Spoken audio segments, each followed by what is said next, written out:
ফের মালেক আফসারীর পরিচালনায় শাকিব খান।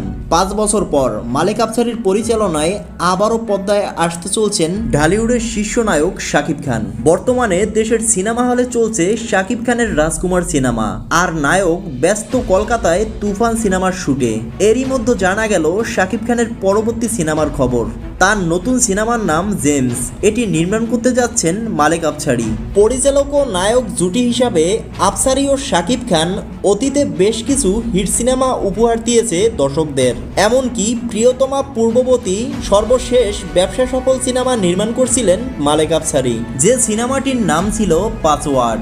একাধিক সংবাদ মাধ্যমে প্রকাশিত তথ্য অনুযায়ী জেমস আগামী বছর ঈদুল ফিতরের জন্য নির্মাণ করার কথা রয়েছে মালেক আফসারীর। এরই মধ্যে বিষয়টি চূড়ান্ত হয়েছে। সিনেমাটি প্রযোজনা করছেন মুশফিকুর রহমান মঞ্জু, চিত্রনাট্য লিখেছেন চিত্রনাট্যকার আব্দুল্লাহ জহির বাবু। প্রিয় দর্শক, মাস্টার মেকার মালেক আফসারীর পরিচালনায় জেমস সিনেমাটি নিয়ে আপনার কি মতামত তা জানাতে পারেন নিচে কমেন্ট বক্সে।